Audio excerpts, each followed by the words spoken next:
Okay, so we talked about what the expectations are coming out of the bye. What changes do you want to see coming out of the bye? Whether that's certain players playing, whether that's schematically, whether that's Wilkes coming down from the booth. I don't know. That one's a weird one. But what changes do you want to see from this team coming out of the bye? How can they execute getting back to 49er football? I think it was a either last year or maybe 3 years. It must have been last year, Jesse. There was a stat that I would always point to that if Brandon Ayuk had at least 60 yards or at least 80 yards, the team was like 8-1 or something ridiculous where they had only lost like one time. And get honestly, like I'm a big Ayuk fan. I like Ayuk better than Debo, to be honest, as far as just like a player on this team. I personally think Ayuk is the third most, like he will finish up if given the opportunity. It will be Jerry Rice, you know, he will be somewhere in that top three for me. That's how good I think Ayuk is.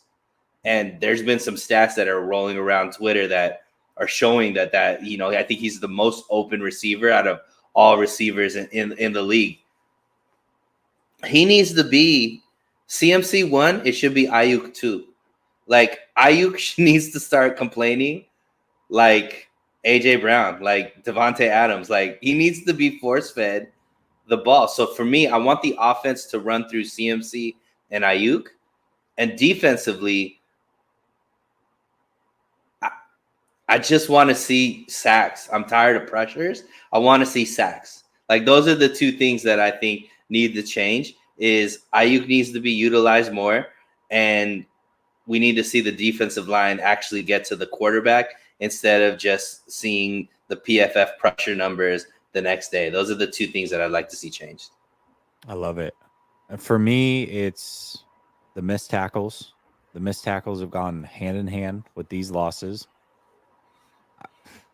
This team's traditionally been a pretty good tackling team. They have not been anything close to that the last few weeks. What do you think that is, Jesse? I got into somebody came at me on Twitter because I put up something about Steve Wilkes, and he brought back that Steve Wilkes has nothing to do with the missed tackles and not finishing up the sacks, and that's all accurate. But we're talking about guys that don't usually make these mistakes, like high level players, Fred Warner's. We're talking about Nick Bosa's. We're talking about Mooney Ward, who when we brought him into the league, it was because he was the best tackling cornerback in that the year before in Kansas City. What is it that the tackling has just gone bad? Do you point that to coaching, or is that just solely on the players? I mean, at this stage of the game, I got to say more players than coaching. You don't do a lot of tackling in practice. You don't. That's just not the way the NFL is built anymore. You know what tackling looks like. And I would say it's coaching if they're not in the right position. So there are plays where maybe guys are out of position, but a lot of this just comes down to mano-a-mano, missed tackle, missed tackle, missed tackle. Not good form, throwing shoulders, not just, taking people down, not wrapping up. That's what it's coming down to. If people are out of position, that is coaching. All you can do as a coach is put the players in position and allow them to go make the plays. And the 49ers, more often than not, defensively, have gone out and made those plays. They haven't these last few weeks. I would say more player, but also I think that the fatigue thing and the travel thing is real.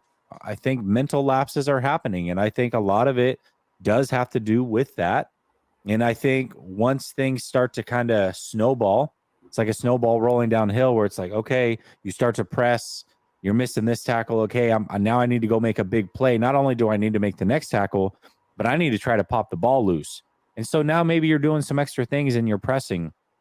The 49ers just need to get back to the basics. I think it's a player thing more than a coach thing. Would you agree, disagree? What are your thoughts? So I didn't know Mike Drop. So Mike Drop with Mansa is definitely the guy that comes at me on Oh, is Twitter and he? holds me Okay. accountable. I didn't know he Okay. was in the show. So shout out Perfect. to Mansa. I appreciate you on Twitter all the time because you definitely challenge whatever statements I make there. I don't know if you even like me because you always come at me. So it's props to you for doing it though because it does make me think. But here's the thing, Jesse. I agree with you. If it was just one or two players that the issue was, and if there was a trajectory of them always being shaky.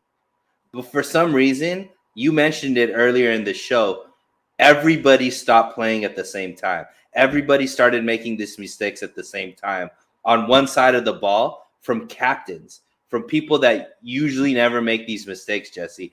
To me, it's too much of a coincidence that Mooney Ward can't tackle, Fred Warner can't tackle, Bosa can't tackle. Like, to me, that's too many people that are just too good and have never had these issues for it to just be solely on the players. Now, I know that's a hard thing to argue because you're right.